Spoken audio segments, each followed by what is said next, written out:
Time to get agitated, Bobcat fans. It's time for Bobcat Tracks with Jungle Jake Ramada and Mighty Mike Schultze. Fall sports are back. We actually have an event that counts this week. Isn't that crazy? Bobcat Tracks, Jake Ramada with you, along with my wonderful co-host, and also how do you say it? You marry people now. So what's the term for that? Wedding officiant. Yeah, and also my co-host and wedding officiant, Mike Schultze. Thanks so much for listening to Bobcat Tracks, wherever you get your podcasts. It's crazy because we're on Spotify, Apple, Amazon Music. You can tell Alexa, hey, Alexa, play Bobcat Tracks, and Alexa will play Bobcat Tracks. We're now on the Varsity Network app, so if you already listen to the coaches' shows and radio game day broadcasts too on that app, you can also follow our podcast on that app too, because we're part of the Varsity Network, and that's so cool. But thanks so much for listening. Before we get into everything, LaBatt Blue is still sponsoring our podcast. LaBatt Blue, you have the opportunity to travel to Penn State with Ohio football, all thanks to LaBatt Blue. LaBatt Blue, they are giving the opportunity for you and a guest to attend the Penn State game and have the ultimate Bobcat road trip experience. All you have to do, if you're in the Athens area, is go find the LaBatt Blue display, and scan the QR code, and that's it, and you're in. However, that deadline, Mike Schultze, I believe is coming up August 18th. So if you really, really want the opportunity or the chance to go on this trip, you're running out of time. Before August 18th, you need to scan that QR code. Athens Kroger, I know for sure, is a location where you can go and scan the QR code. So, but you do have the opportunity to still win something thanks to LaBatt Blue, and it's also a homecoming experience when the Bobcats take on Akron in October. So go scan that QR code. Go scan it. And big thanks to LaBatt Blue also for sponsoring. But welcome back from your wedding. Thank you. You had to miss Peden Palooza. I'm sorry about that. Marty Bannister filled in for you. Yeah. He did a good job. He was fine. He always does. Yeah, he was fine. He was fine. Yeah. Marty's Marty. I hope it went better in the wedding than my wedding went. So story time? The cops showed up, but oh, that's never a good sign. Yeah. The mother of the bride may have butt dialed 911 at the beginning of the wedding, and then proceeded to ignore the 6 phone calls from the dispatcher. Yeah, can't do that. And the cops may have rolled in during the wedding. But other than that, yeah, it was great. Awesome. Fall sports are happening this week. Fall sports. Where do you want to start? We got them all. I mean, let's start with let's start with football because this is the Peden Palooza podcast. Big thanks to everybody who stuck around after the scrimmage on Saturday. Yeah. And listen to us. I mean, Brian Smith, our running backs coach, awesome. Brian Metz, our tight ends coach, awesome too. Yeah. I mean, I feel like if you did leave Peden Palooza early, your fault because we had a pretty good program. Yeah, I feel Metz is my de facto, hey, can I post this because I don't know anything about football guy. So thank you to Brian Metz for putting up with watching all of our content and being a executive producer. And Brian Smith, heck of a career so far. And it's a great interview. Good job, Jake. Thank you. Yeah. Thank you. Yeah. Well done. Thank you. I'm sad I couldn't be there. Yeah, I mean, it's okay. They were both awesome. And Marty, again, filled in and did a good job. So how'd the team look, Jake? Team, I thought defense looked great. Oh. Yeah, the defense was strong. Okay. And I think Tim Albin said that, too, in one of our videos that we posted. Yeah. That defense had a good day. And Coach Smith and Metz will tell you, too, what they liked as well in this interview. So I don't want to spoil anything, but defense, I think I agree with Coach. You don't know anything about football, do you? No, I know nothing about the X's and O's. I don't either. No. Oh, well, and that's why.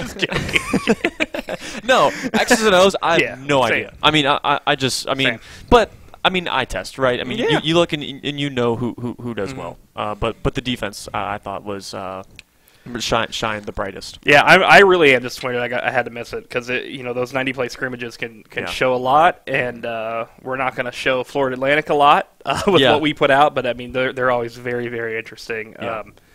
And it's good to get the team out there for 90 plays, simulate that game as best you can, especially with Florida Atlantic having a week 0 game, and Ohio not playing in a week 0 game, which seems unfair. But I'm not going to complain to the NCAA about that or anything because it's not a waiver, but it's a long story.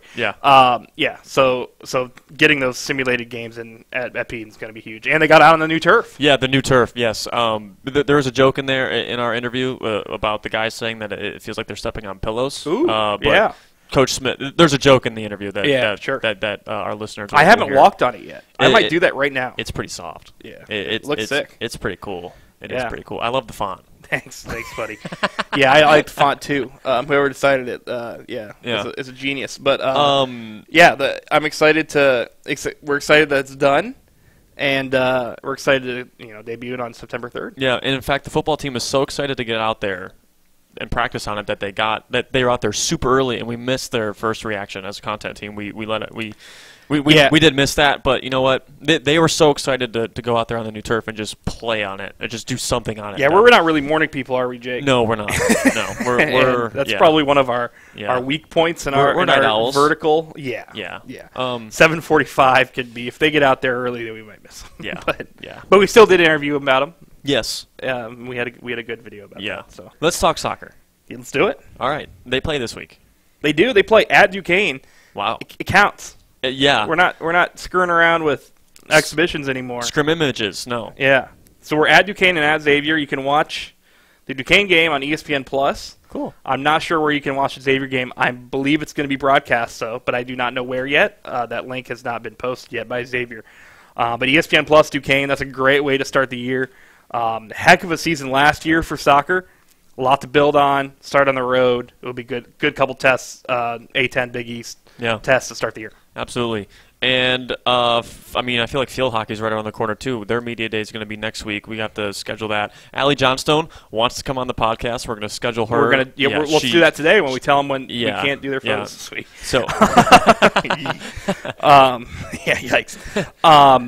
Field hockey. They got 2 exhibitions coming up. These are exhibitions, don't count. Yeah. They're going to Ohio State on the 17th, Wednesday, and then they're going to Kent State for a rare Mid-American Conference exhibition. Yeah. On the 21st. Miami was preseason favorite. They won the league last year. Took them to the wire twice. Just couldn't get over the hump.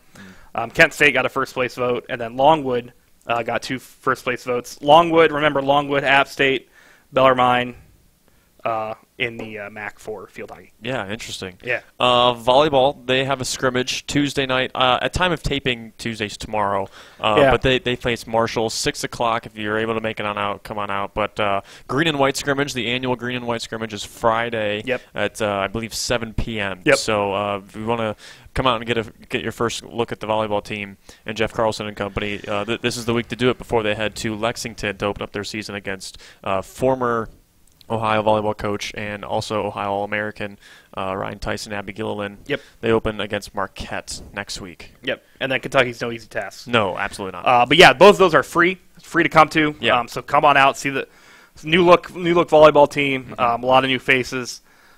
Jeff's got them rolling in the gym all the time. They're looking good. So yeah, that's exciting. Yeah. And then Marquette, of course, like you said, a lot of history there. Mm-hmm. And then Kentucky. Last time we played Kentucky, they won. Ohio won. That was it. Yeah, I remember calling that game. Yeah. That you're old, Jake. That was a long time ago. That was a long time ago. And then the preseason poll comes out today for volleyball. So the national poll comes out today. Gotcha. I would assume Kentucky's going to be top 10, and I think Marquette's going to be on it too. Yeah. So that's a heck of an opener. Yeah. For Ohio, they take one of those. Look out. Yeah. Absolutely. So, I think that's it, fall sports-wise. Yeah. Right?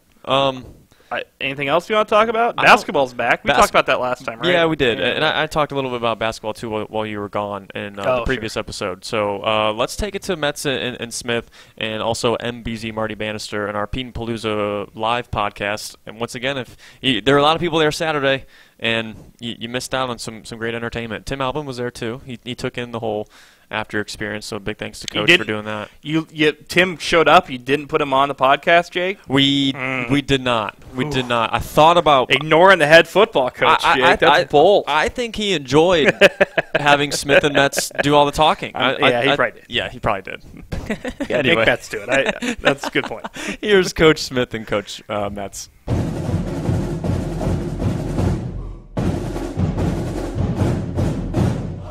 Check. Hello. I hate to interrupt all your conversations, but Hello, hello. Thanks for sticking around. This is a great day. It's a perfect day for Ohio football today, wasn't it? I mean, it was awesome to see the green and white out here on the new turf, by the way. The turf's been awesome. But for those of you who don't know me, my name's Jay Cremata. I'm the Senior Director of Digital Strategy here at Ohio University. And we also run a podcast for Ohio Athletics called Bobcat Tracks. And today, for your post-scrimmage entertainment, we have two coaches with us today. First coach is our tight ends coach, Brian Metz. Round of applause. And our second coach, Brian Smith, our running backs coach, brand new too to Ohio University. And then I also have some guy over here named Marty Bannister. He's our TV voice. He does all of our ESPN broadcasts here at Ohio University. So, Marty, thank you so much for making the trip down to Columbus on your Saturday. Appreciate you. It's always a pleasure to see you, but it's better to see these guys and talk a little Bobcat football. And you couldn't ask for a better day today, could you? I mean, it was one of those Chamber of Commerce type days. It was an outstanding day. Yeah, absolutely. First things first, I want to toss it to, Coach Metz, I'll go to you first. The new turf. How'd it feel out there? It was awesome.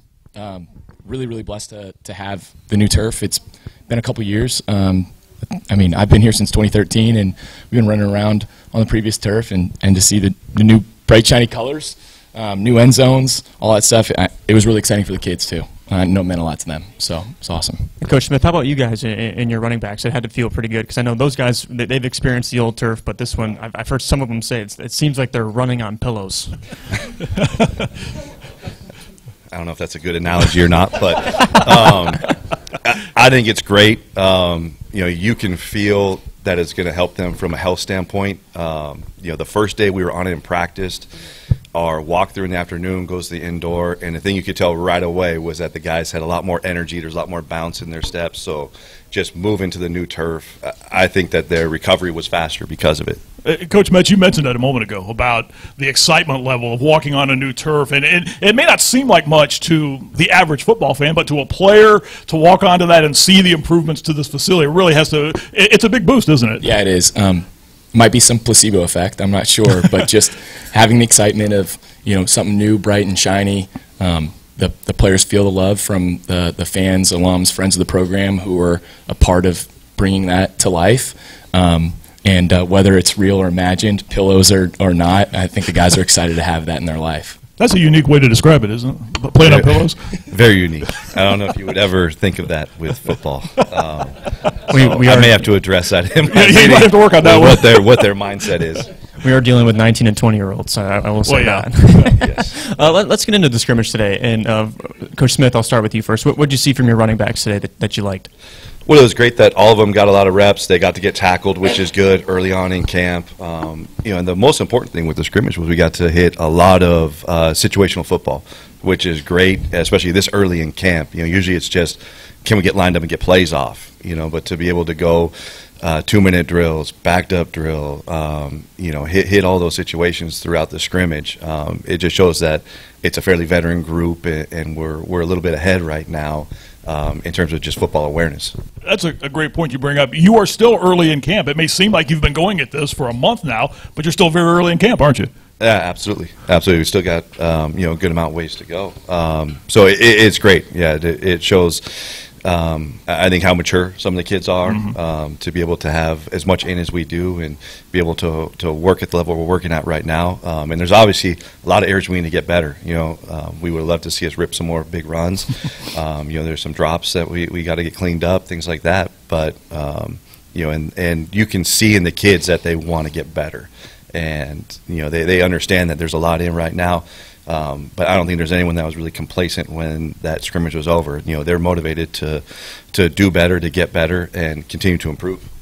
You two came in with a fresh set of eyes, being in your first year here at Ohio University, dealing with these running backs. What can you tell us about this group, and maybe your first initial impression when you got to Athens and you got to working with this group? The first impression is that they're great kids. All of them. A lot of times in the running back room, that's a group that you got to deal with them being on the list a lot. But these are kids that take care of their business. And part of that is they've been kind of mentored by Coach Alvin, and he does a great job with his leadership, and I think he's done a great job with that room. And those kids, they love playing here, they love playing in the program, they love their position. So it was a very easy transition of being able to develop some trust with them right away, and it's been a fun group to work with so far. Coach, I'll throw it to you the same question. What do you like about your group at tight end? Really physical group. That's something that we we hang our hat on and have for a long time. We've been an 11 and 12 personnel team, and like to be multiple. And so getting guys lined up in various positions, being physical at the point of attack. To Coach Smith's point, that's something you don't fully see during a practice. Tag off periods and things like that. And so to see that from the tight end position and then everybody today, that was huge. It's interesting how that position has changed over the last, I don't know, maybe is it fair to say 10 to 15 years, that position, because back in the day, well, that was just an extra offensive lineman, so to speak. But now, I mean, these guys are catching passes. They're a lot of times winding up when you spread the field. They're a valuable part of what you do when you throw the football, aren't they? Yeah, that's exactly it. You got to be both an offensive lineman and a wide receiver. If you're just one of those, we can't be subbing guys in and out based off of play call.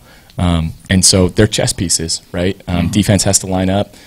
Whether you want to stay in a certain defense with smaller personnel and, get beat up in the run game, or you're going to keep bigger guys out there and then we'll split them out and throw a deep route to a guy like that every once in a while. So, the position has certainly changed, and we like utilizing those guys. Is it fair to say 10 to 15 years, or has it been sooner than that? Or? You might be asking the wrong guy. So, as the youngest guy on staff. Well, Coach here started to roll his eyes a little bit when I said that. So, has that position's changed, though, hasn't it? I know you're with running backs, but it has, absolutely. And to Coach Metz, I think that's always a challenging position to group because they have to learn so much and a challenging position to play. And there's a lot of guys that look at someone that has the body traits for it. It's like, hey, there's a D lineman, let's try them at tight end. And you just don't understand how challenging that position is to basically play tackle, and at the same time you've got to learn and play receiver and catch the ball. There's a lot that those guys are accountable for within the offense. And really where it's changed a lot is it's been the elimination of the fullback, and it's been making the tight ends multiple, and those guys are doing fullback, they're doing inline tight end, they're playing receiver. So it is a challenging position. Coach Metz, I want to bounce this one off you too. How do you replace a guy like Ryan Lerman, who was such a key part of this offense last year? I know you got Tyler Foster and Alec Burton out there as well, and a couple others. But how do you replace a guy like that? Well, you don't. Ryan and Adam Lerman started over 40 games for Ohio football. They're Athens natives, members of the community. They were key guys in the locker room. So that is a big hole. From a talent perspective, we've got a lot of untested guys or unproven guys, at least as far as Saturdays are concerned. But I think it's one of the deepest position groups that we have on the team. We've got a handful of guys. You mentioned Alec and Tyler. Bryce Butler and Will Kazmarek are redshirt freshmen that we feel that they're ready to contribute in some capacity. So, Ryan played a lot. Adam played a lot of snaps the last couple of years. Made it really easy on me as a position coach. But we're also excited about the guys coming back. And that has to be, I think, it's exciting, isn't it, to walk in every day when you've got a bunch of guys that, okay, let's see what this guy can do. Let's see what that guy can do. It has to be exciting from a coaching standpoint. It is. And there's competition. Challenging too, isn't it? Yeah, and there's competition in the room. So in years past, when maybe there's a lead dog or a lead guy in the clubhouse, everyone kind of knows their place, and there's opportunities for complacency. But when you've got a room like we have right now with multiple guys that want to get on the field and want to fight for that playing time, a rising tide lifts all boats, and those guys are really getting better because of it. And Coach Smith, you had many running backs out there too. I mean, what did you want to see from some of your younger guys? Because I know, Julian Ross was out there. He only played 2 games last year, coming back from an injury, and you got some younger guys out there too. Yeah, and this scrimmage was important for all those guys to get reps because they're the one guy that really has a good amount of experience we were able to hold from this scrimmage. So it was getting all those guys that haven't played a bunch, or Julian, who hasn't played in the last couple of years really, some good live work and try to develop the depth within the group and get those guys through all those situations so that as we do get into games, the more guys that we can play and feel comfortable playing, the better we're going to be. I wanted to ask both of you this, and for you, it's your first year here with Ohio. But Coach Metz, you've been here the last couple of years, and the last couple of years have been, unlike any other that anybody's been through. With playing 3 games one year, then last year things slow kind of getting out of the gate. Have you sensed with this group of kids that I've heard the term a wounded animal kind of mentality with these guys, understanding that last year was not what we are, and you kind of sense a different. If there's any Seinfeld fans in the room, a little different hitch in the giddy up when these guys come on the field. Do you sense that at all? Yeah, it's a hungry group. wounded or not, I'm not sure. I know Coach Isfering's used that analogy. I think it's a hungry group of guys that are ready for an opportunity. We talked about 2 years ago being a COVID-shortened season, 6-game season, playing 3. It's not what anybody wants. And then everyone knows the record last year is not what we want.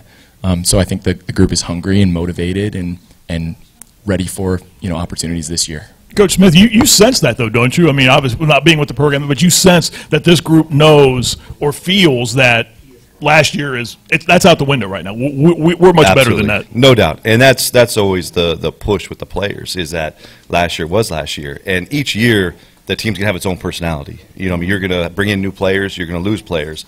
So it's developing a chemistry and a personality for the team of that year. And I think this group understands that, and I think they're in a really good place of developing what their culture is and what the personality of this group is. And I think collectively as a team, they're playing very well together.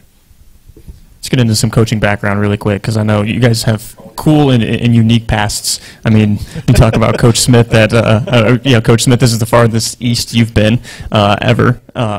In terms really of the farthest east you've ever been ever? No, not ever. not ever, but at least living, right? At least owning a residence out this east. Living, yes. Yes, actually living. Okay, there we go. Sorry for the mix-up. Oops. But he's led a sheltered coaching life. Yeah. And then you have Coach Metz, who was here also as an intern, right? I mean, so you have two unique histories here. But Coach Smith, I do want to go back to living this far east. How is it? Is it weird? Because I know you're a West Coast guy. Yes. So most of my life has been either the West Coast or Hawaii. So the transition here has actually been good. And what probably prepared me and my family for the move here was living in Pullman for 2 years, which is a small, rural, blue-collar town. So there's some similarities to Athens where, college community, great people, hardworking people, small town and supporting the community, and you get that feeling here. Just a different look in the surroundings. There it's all wheat fields, and here it's forest. It's very green. So that's a little bit different. But that really helps prepare us for the transition from living in a city like Honolulu to coming to a college community, which is great. And it's been a really an awesome change for us. Immediately from getting here, the neighborhood we live in has been great. The families are awesome. Kids are great. Daughter makes friends right away. Safe community feeling is really nice to be in. And when you are transitioning from one school to another, having your family feel good about it and having their transition be happy is what's really important. Because for me, coaching is coaching. You love the players. You kind of get immersed in the teaching and the relationships with the staff, the relationships with the players. But your family is, they're kind of on their own for a lot of the part of the season. So their transition is what's really important. And then that's what's been great for us. And so it's kind of a testament to the community here, the people here. And, it's been great so far. What was it like coaching at Hawaii for a program that, both figuratively and literally, is on an island? You're away from everything. Yeah, so that's my alumni too. So playing there. And am I saying it right? Hawaii, or is it Hawaii? Oh, okay. Yeah. Okay, you got it. It's okay. It's common. It is a very special place to coach, especially, I think anytime you have a chance to coach at your alumni, it's going to be really special. It's going to be different. And there, it's an amazing community. It's an amazing culture of people. It's the only place where there is one team for the entire state, and the team represents a culture of people too. So that is completely unique. So those things are very fun to embrace. The location, the culture of the people. There's obviously challenges with the travel, the location for recruiting, but it has been a very special place. No, it is my alumni. It's where I played, so that's why it's always been very special to me. What's it like? This is just me. I'm a Cleveland kid, obviously, and I went to college here. Yeah, speaking of culture change, okay, yeah. But what was it like to play football at Hawaii and to be a student there? Because obviously, it's everyone's dream vacation, right? To go to Hawaii and experience that. So, what was it like to be a college kid? Sure, it is not a vacation.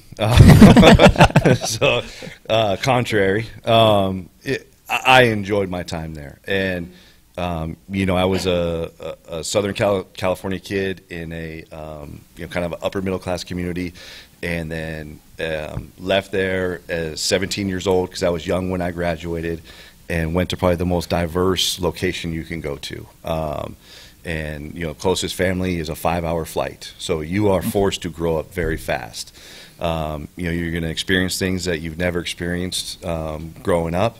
And the people that do very well when they come, and we sell this with recruits there, is if you're open to embracing new things, embracing the culture, you'll be great. And the thing that you find is the local players within the team and the school, they love showing off their home state. So if you want to learn more about the beaches or the food, things like that, the players are more than happy to, hey, come home with me. Let's go eat here, things like that. They're very great about exposing you to new things. The guys that go there and everything's so much better here in California or whatever, they struggle, and a lot of times they end up leaving. So that's it. It's just being very open to new things and new experiences, and when you embrace the culture, it really takes a hold of you, and you really start learning the Aloha spirit, and that becomes a part of your life. Now, Coach Metz, for you were born in a college football hotbed, right? Knoxville, Tennessee, and then worked at Notre Dame. So you have kind of the flip side of that from a college football aura standpoint. You've been around some of the biggest programs. I mean, born in Knoxville and worked at Notre Dame. Yeah, I have. But I got here as quickly as I could.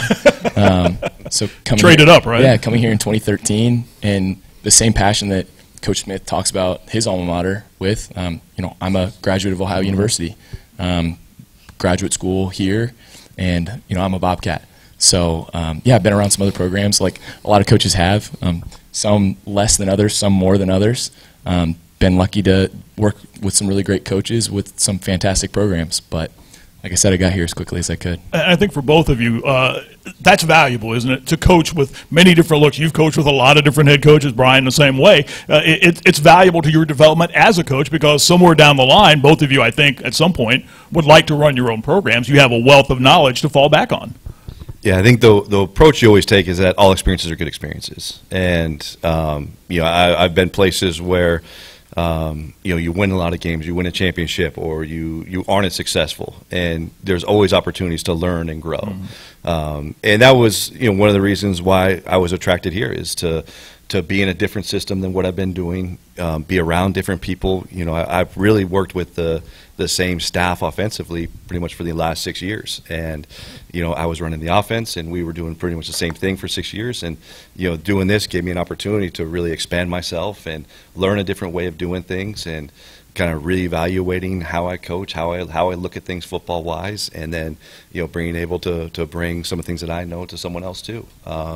So yeah, anytime you get a chance to expand and learn from different people, it's great. And for you, Frank Solich, right at the top of the list, right, Coach? Yeah, he is. I feel really lucky to be one of the last people that Frank Solich hired, and I look forward to continuing his legacy for as long as I stay in coaching. But it's all about perspective, right? You gain perspective when you meet with new people, when you coach with other coaches.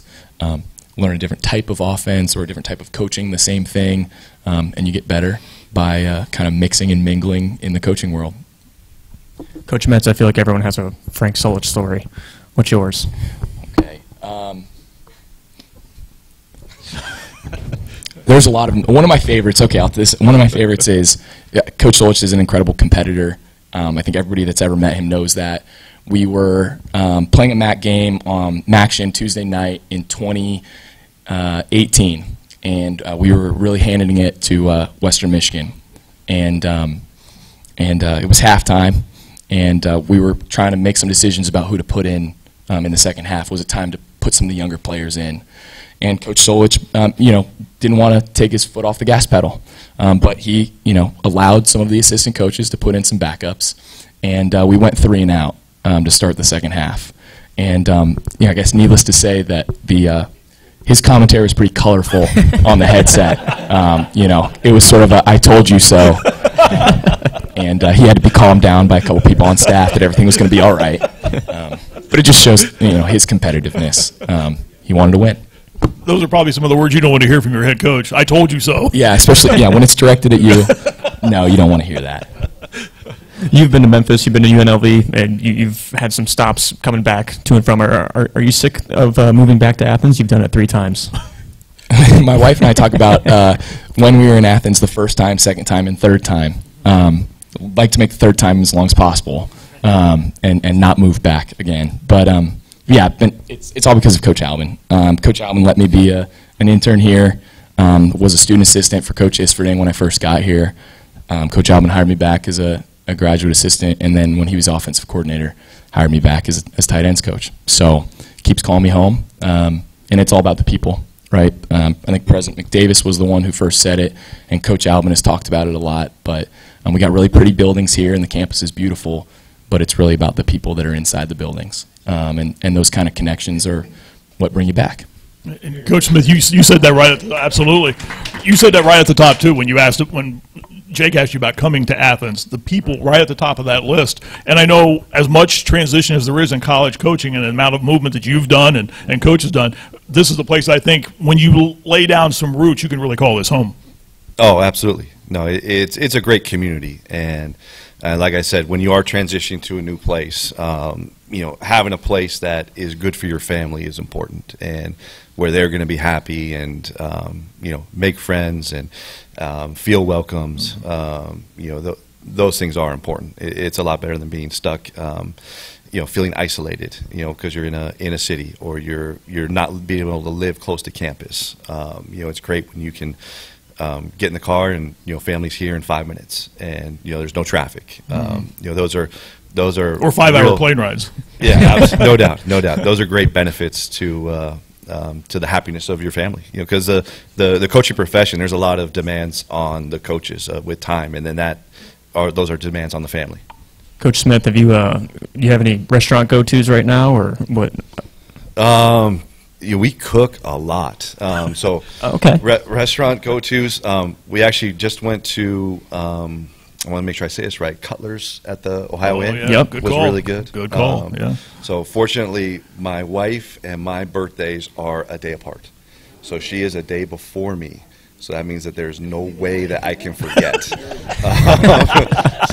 got an easy out there. So we were able to do that for our birthdays. Did you go on your birthday or her birthday? It was hers. Yeah, smart man. Smart she man. always That's wins. right. That's why hers was first. Happy wife, happy life, right? No doubt. No, it was fortunate that we had that evening off a little bit early, so we were able to do that. And then my birthday was full speed ahead with coaching. So you said you guys cook a lot. Do you have any go-to dishes, or something that you make that she likes, or something she makes that you like? So transitioning from Hawaii to the mainland, I started cooking a lot of local Hawaiian food and Asian food. That was kind of where things took me, and part of that was because of COVID too. And we weren't working as much; everything was from home. So started cooking, and really it kind of filled a little bit of some of the void of coaching, because you could be so detailed with it. And how important that is, and the time of doing things right. So there was a lot of correlation to coaching and to football, of the details and doing things the right way and taking some extra time to make sure you prep correctly, those kinds of things. So it filled a little bit of that void where, when you're just sitting around and you're doing Zooms all the time, you start shaking a little bit. Like, I feel like I should be doing things very detailed and doing things the right way. And that kind of put some structure to me. And probably took some stuff off my family too, where I was bothering them. Sounds like there's a cooking show in your future. Yeah. I don't know about that. And spoken like a true football coach too. Comparing cooking to coaching, it's just that just seems about right. Yeah, there's, when this is kind of your life calling of working with kids and coaching, when it is missing, you start finding other things that fill it, and the details of it that kind of filled a little bit of that during COVID. And Coach Metz, I mean, when you're not obviously coaching takes up so much of your guys' lives. When you're off the field, what do you and your wife like to do, or you and your family even? So I have a wife, Lindsay, who's also an Ohio alum, and I've got a dog, Ulysses. Nice. Coach Alvin's favorite dog on staff. What do we like to do? Well, we've got a 1 mile loop around our neighborhood that we will walk, which is lovely. But we actually live up the road a little bit, and we go into Columbus and enjoy some of the things around town. And yeah, eating probably more than cooking, to be honest. And yeah. Ulysses? Ulysses. Yeah. I got vetoed. Great name, right? Yeah, it is. Yeah. I got vetoed on a, you have kind of hypothetical conversations, baby names, that type of thing. I brought up the name, thought it was a very strong, good name, got vetoed immediately. And I said, okay, well then we're going to name our next dog Ulysses. And so that's what happened. So his name is Ulysses. Ulysses. Good choice. Compromise, right? I'm not married, but compromise seems like a good lesson to take away from that. That's right. You'll learn.